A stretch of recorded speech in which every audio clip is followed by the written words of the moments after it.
Raghuvanshi civil service academy में आपका स्वागत है। जैसा कि हमने अपना प्रथम लेक्चर उत्तराखंड की नदियों का ले चुके हैं, जिसमें हमने नदियों का परिचय जो उत्तराखंड में है वो हमने दिया था, और आज हमारा उसी के परिप्रेक्ष्य में नदियों का दूसरा लेक्चर यहाँ पर शुरू हो रहा है। और हमने पढ़ा था कि नदियों के 3 नदी तंत्र उत्तराखंड में हैं। पश्चिम में यमुना, मध्य में गंगा और पूर्व में काली नदी तंत्र।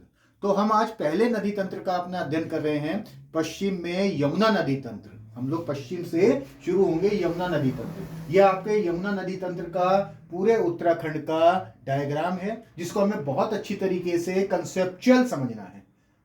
तो सबसे पहले मैं आपको थोड़ी बेसिक जानकारी इसकी दे देता हूं।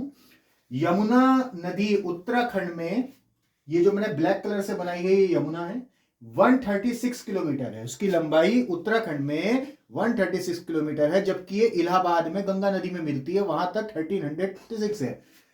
उसके बाद यमुना नदी का उत्तराखंड में या वेदों में, पुराणों में, महाभारत में अन्य नाम दिए गए हैं, कई सारे नाम दिए गए हैं, जिसमें इसका पहला नाम आता है आसिता नदी। आसिता नदी यमुना को इसलिए कहते हैं क्योंकि इसके किनारे आसित ऋषि का आश्रम था और उन्होंने यहां पर तपस्या की थी, इसी के नाम पर इसका नाम आसिता पड़ा है। कालिंदी नदी इसको इसलिए कहते हैं, महाभारत में यहां कालसी के पास, देहरादून में कालसी के पास राजा विराट की बहुत बड़ा साम्राज्य था, जिसकी पुत्री से वीर अभिमन्यु का विवाह हुआ था, और अपने अपने जो पांडव थे वनवास काल में वहां पर इनके यहां शरण ली थी। तो महाभारत पर्वों में बटा हुआ है, 16 पर्वों में। जिस मान लीजिए उनके वन में रहने का जो मिलती है जानकारी, वो वन पर्व में मिलती है। इसी प्रकार से विराट पर्व में उनके राजा विराट के यहाँ रहने की संपूर्ण जानकारी मिलती है, जिसमें ये पता लगता है कि कालिंदी नाम बंदरपूंछ का भी आता है, बंदरपूंछ पर्वत के लिए कालिंदी नाम प्रयुक्त किया जाता है, और उसी के नाम पर वहां से निकलने वाली नदी कालिंदी यमुना को भी संबोधित किया जाता है।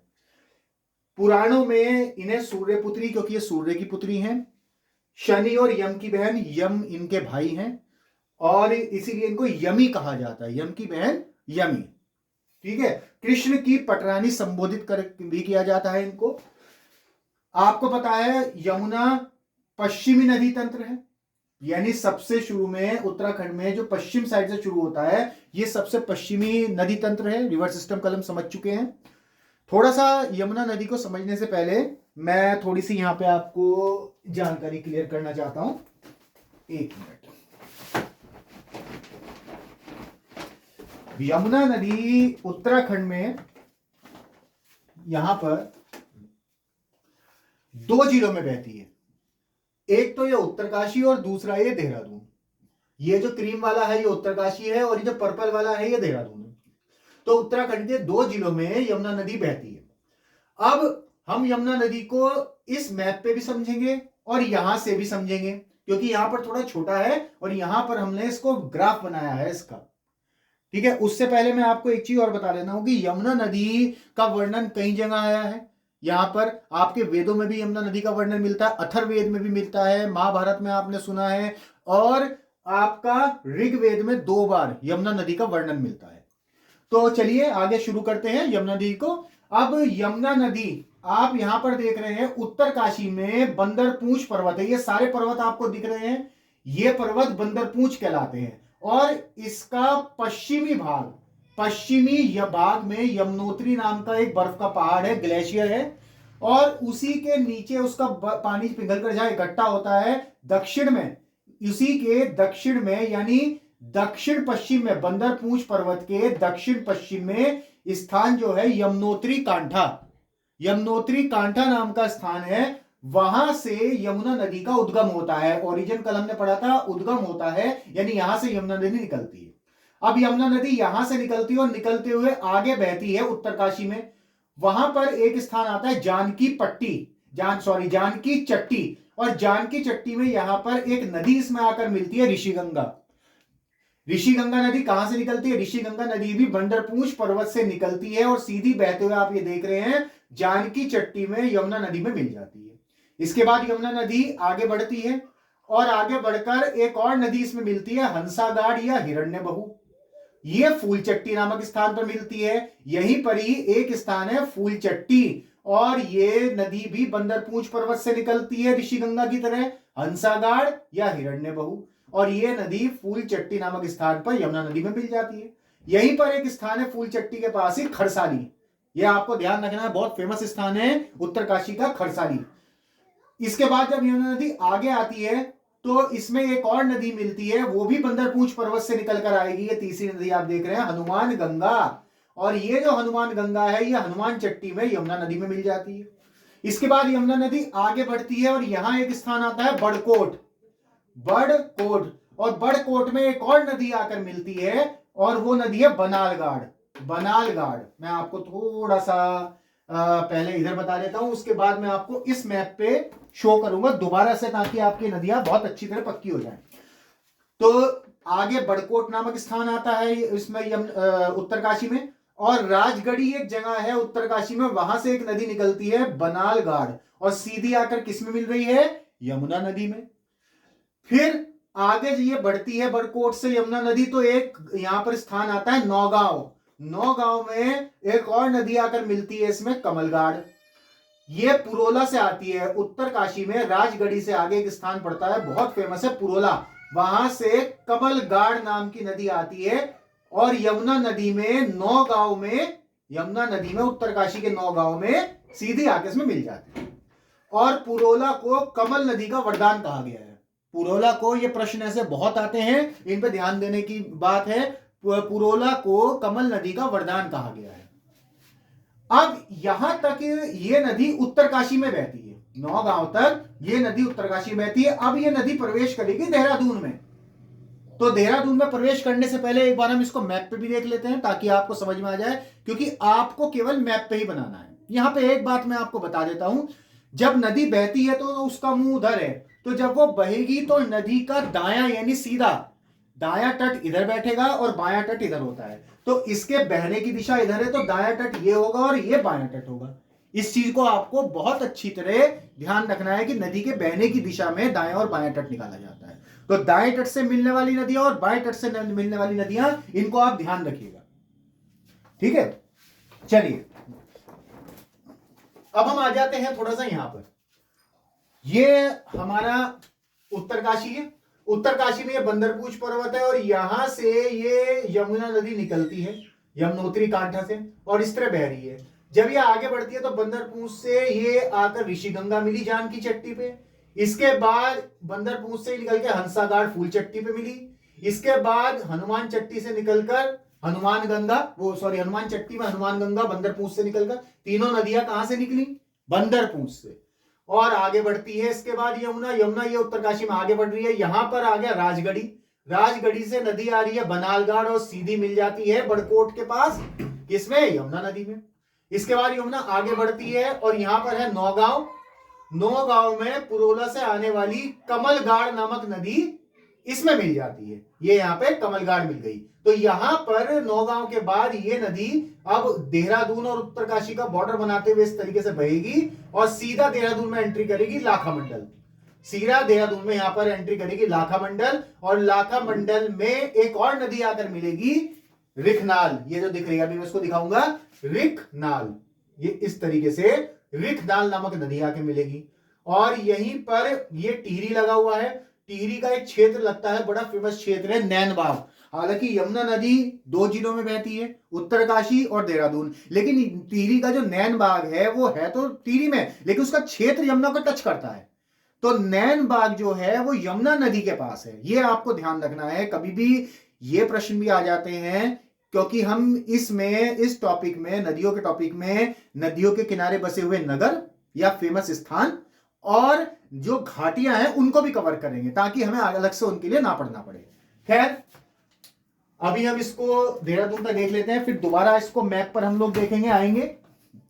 तो हमने अभी देखा यहां पे कि ये नौगांव तक आ गई, नौगांव के बाद ये देहरादून में प्रवेश करेगी, ये लाखा मंडल, देहरादून में प्रवेश करते ही स्थान आता है लाखा मंडल, वहां पे उत्तरकाशी से एक नदी आ रही है बहती हुई, रिखनाल या रिखनाड़, ये नदी किसमें मिल गई, ये नदी मिल गई आपकी यमुना में। इसके बाद यमुना नदी आगे बढ़ती है और ये मैंने बताया था नैनबाग जो टिहरी में है, ये क्षेत्र इसको टच करता है। इसके बाद यमुना नदी सीधी आती है बहती हुई देहरादून में कालसी और डाक पत्थर, बहुत फेमस स्थान है कालसी और डाक पत्थर। इस नदी को हम यहां पे भी छोड़ देते हैं, इस नदी को हम अभी यहां पर छोड़ देते हैं। मैं इसको आपको एक बार मैप पे भी दिखा देता हूं, मैं इसको मैप पे भी दिखा देता हूं। ये यहां पे लाखामंडल के बाद ये नदी बहते हुए इस तरीके से ये यहां आ गई कालसी और ये डाक पत्थर, कालसी और ये डाक पत्थर। अब हम इसको यहां छोड़ देंगे यमुना नदी को, इसके बाद ये राज्य से बाहर जाएगी। लेकिन अभी इसमें कुछ नदियां मिलेंगी जो बेहद इंपॉर्टेंट है, परीक्षा की दृष्टि से बहुत ज्यादा इंपॉर्टेंट है। इसके बाद अब आप यहां देख रहे हैं दोबारा से बंदरपूछ पर्वत पे। बंदरपूछ पर्वत की जो नॉर्थ साइड है, उत्तरी भाग है, उत्तरी भाग में बर्फ के पहाड़ हैं, यहां पर ग्लेशियर हैं। तो यहां पर एक बर्फ का पहाड़ है, ग्लेशियर है स्वर्ग रोहिणी, और स्वर्ग रोहिणी से एक नदी निकल रही है सुपिन। ये सुपिन नदी इस तरीके से उत्तरकाशी में बह रही है और इसी के पास आता है एक जगह जखोल। इसके बाद ये नदी बहती है और बहते हुए उत्तरकाशी का एक क्षेत्र है यहां नेटवार, यहां तक आती है, नेटवार तक बहती है। इसको हम अभी यहीं छोड़ देंगे, नेटवार तक। स्वर्ग रोहिणी ग्लेशियर से निकली बंदरपूछ के उत्तरी भाग से, सुपिन नदी नेटवार तक आई। अब ये जो बाउंड्री आपको दिख रही है, यहां से उत्तरकाशी से इधर है हिमाचल प्रदेश, ये पूरा क्षेत्र हिमाचल का है। और हिमाचल प्रदेश में एक जगह है डोडरा कवार, डोडरा कवार जगह से एक नदी आती है रूपिन नदी। ये डोडरा कवार से एक नदी आ रही है रूपिन नदी। ये रूपिन नदी हिमाचल प्रदेश से बहते हुए सीधी एंट्री करती है उत्तराखंड में, और वो भी उत्तरकाशी में। और उत्तरकाशी में बहते हुए सीधी नेटवार में, जहां हमने सुपिन नदी को छोड़ा था, इसके साथ मिल जाती है। और यहां पे नेटवार नामक स्थान पे उत्तरकाशी के रूपिन और सुपिन नामक नदी का मिलन होता है, और इनके मिलने से एक नदी बनती है टोंस नदी, जिसे तमसा नदी भी कहा गया है पुराण उसमें वेदों में। तमसा, तमसा यानी कि टोंस नदी को ही तमसा नदी कहते हैं। अब एक बड़ी विचित्र कहानी है यहाँ की, मान्यता है हमारे यहाँ की। जौनसार बाबर का क्षेत्र पड़ता है ये, जो उत्तरकाशी में भी है और आपका ये देहरादून में भी है। मान्यता ये है कि यहां पर पांडव और कौरव दोनों ने राज किया है। यहां पर पांडवों को मानने वाले लोग भी थे और कौरवों को मानने वाले लोग भी थे। आपको पता है कौरवों का जो राजा था वो दुर्योधन था, और दुर्योधन जब उसकी मृत्यु हुई तो यहां के लोग कहते हैं बहुत रोए, और जब वो रोए तो उनके आंसुओं से एक नदी निर्मित हुई जिसको बोलते हैं तमसा। तमसा का मतलब आंसू, और उसी से नाम आया टोंस। तो यहां पर आंसू नदी अगर कभी प्रश्न आ जाए तो आप टोंस कीजिएगा। यहां पर एक मंदिर भी है दुर्योधन का, जब हम मंदिर पढ़ेंगे पोखू देवता मंदिर, वो दुर्योधन का ही मंदिर है। तो यहां पर इस क्षेत्र में टोंस नदी को आंसू नदी कहते हैं।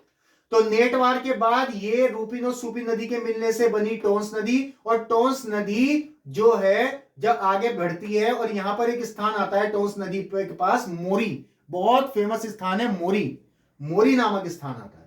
खैर इसके बाद टोंस नदी आगे बढ़ती है, और ये बाउंड्री दिख रही है आपको देहरादून की और उत्तरकाशी की। इसके बाद यहां से आती है देहरादून में, यह आप निचली ढलान देख रहे हो, इस तरीके से बहती आती है। तो यहां से टोंस नदी प्रवेश करती है देहरादून में। अब देहरादून में जैसी प्रवेश करती है तो पहला स्थल पड़ता है त्यूनी, सबसे टॉप पे है त्यूनी। तो यहां पर त्यूनी में एक नदी मिलती है, इसमें आकर पबार।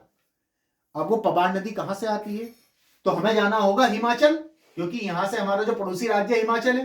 तो रोहेरू शिमला, शिमला में एक जगह है रोहेरू, वहां पर एक ताल है, ताल का मतलब है झील, झील से चंद्रमहान ताल, चंद्रमहान ताल से एक नदी निकलकर आ रही है पबार। और ये पबार नदी हिमाचल प्रदेश से बहते हुए सीधी प्रवेश करती है उत्तरकाशी में, और उत्तरकाशी में आराकोट एक जगह है, आराकोट से होते हुए फिर ये देहरादून में प्रवेश करती है, और देहरादून में सीधी जाकर मिल जाती है टोंस नदी में त्यूनी से, त्यूनी में टोंस नदी से मिल जाती है। तो यहां पर त्यूनी में पबार नदी और टोंस नदी का मिलन होता है। इसके बाद ये टोंस नदी आगे बढ़ती है, और ये देहरादून है इधर, और ये हिमाचल प्रदेश है, दोनों के बॉर्डर पर बहने वाली एकमात्र नदी है। हिमाचल प्रदेश और देहरादून दो राज्यों के बॉर्डर पर बहने वाली ये एकमात्र नदी है जो दोनों का बॉर्डर बनाती है। और बॉर्डर पर बहते हुए ये सीधी अंदर की तरफ आ गई देहरादून में, और देहरादून में अंदर की तरफ आकर ये सीधी कहां मिल गई, कालसी में, जहां हमने यमुना नदी को छोड़ा था। कालसी और डाक पत्थर दोनों साथ साथ है, वहां पर इन दोनों का हो गया मिलन, और यमुना नदी में मिल गई टोंस नदी। ये टोंस नदी यमुना नदी की सबसे बड़ी सहायक नदी है। इसकी लंबाई है 148 किलोमीटर, जबकि उत्तराखंड में यमुना की लंबाई है 136 किलोमीटर। तो 148 किलोमीटर टोंस नदी बहती है, और कालसी और डाक पत्थर इसी के संगम पर है। अब डाक पत्थर में बैराज बना हुआ है। बैराज होता है जब नदियों के पानी को रोका जाता है और सिंचाई के प्रयोग के लिए या परियोजना में लाइट बनाने के लिए प्रयोग किया जाता है, तो उसको बैराज, डैम टाइप होता है बैराज। इस पर हम बाद में बात करेंगे, जब हम परियोजनाएं पढ़ेंगे तब हम पूरा स्ट्रक्चर पढ़ेंगे इसका। तो इस बैराज का उद्घाटन 1949 में जवाहरलाल नेहरू जी, भारत के पहले प्रधानमंत्री जवाहरलाल नेहरू ने 1949 में किया था।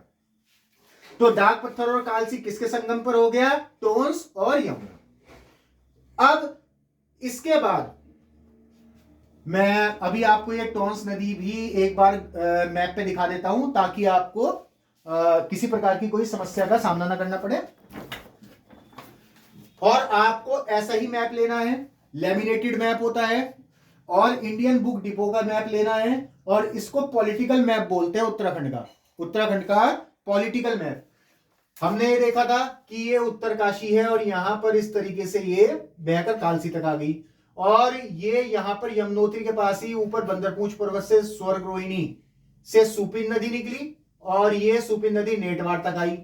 फिर ये हिमाचल से रूपिन नदी आई, ये दोनों मिल गई। नेटवार में मिलने के बाद टोंस बन गई, टोंस बन के आगे बढ़ी तो ये यहां पर त्यूनी आ गया देहरादून के पास, देहरादून में सबसे ऊपर, और ये पबार नदी आ गई, और ये आराकोट क्रॉस करते हुए सीधा इसमें मिल गई। फिर ये नदी टोंस नदी आगे बढ़ी, और दोनों का आप देख रहे हो हिमाचल प्रदेश और देहरादून का बॉर्डर बना रही है, और ये सीधी आकर कालसी और डाक पत्थर में किससे मिल गई, यमुना से मिल गई। ठीक है, अब हम यहीं पर आगे बढ़ेंगे। ये चीज आपको क्लियर हो गई होगी बिल्कुल। आपको इसी तरीके से मैपिंग करनी है।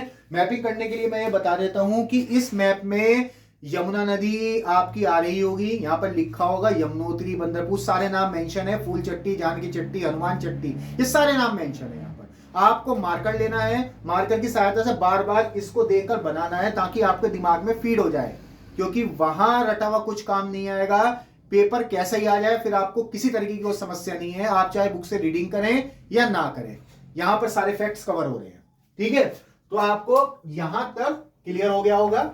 इसके बाद यमुना नदी ये बढ़ती है आगे, डाक पत्थर से यमुना नदी से एक नहर निकाली गई है। मैंने बताया था कि नदी क्या होती है, नदी प्राकृतिक होती है और अपने आप बनी हुई है। पहाड़ों के बीच में से जब पानी बहता है तो इस समय के साथ साथ वो रेगुलर हो जाती है और वो नदी बन गई। उसको बनाने में किसी मानव का कोई हाथ नहीं है, लेकिन नहर मानव बनाता है।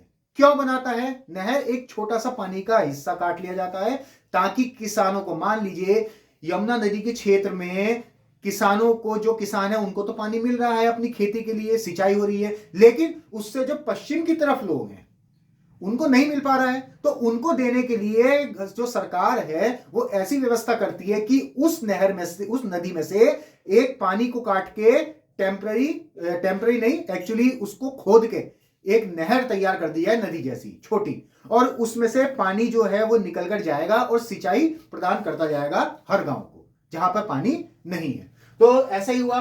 तो शक्ति नहर, जिसे पूर्वी यमुना नहर भी कहते हैं, इसके पूर्व साइड में इधर की तरफ, तो पूर्वी यमुना नहर भी कहते हैं। तो पूर्वी यमुना नहर निकाली गई, और ये शक्ति नहर यहां तक हम लोग लाते हैं इसको, आसन बैराज तक अभी हम आते हैं। तो ये यहां से निकाली गई और यमुना ये जा रही है, ये यमुना नदी जा रही है। अब यमुना नदी जब यहां से बढ़ती है, तो यमुना नदी जब यहां से हिमाचल के बॉर्डर पे बढ़ रही है, हिमाचल और उत्तराखंड का बॉर्डर बनाते हुए, तो यहां पर एक और नदी आकर मिलती है, गिरी नदी। अब ये गिरी नदी कहां से आती है? तो फिर जाना पड़ेगा शिमला। शिमला में एक जगह है जुब्बल, और वहां पर खड़ा पत्थर एक जगह है, वहां से एक नदी निकलती है, और इतनी लंबी बहने के बाद ये गिरी नदी सीधी हिमाचल और उत्तराखंड के बॉर्डर पर आकर यमुना में मिल जाती है।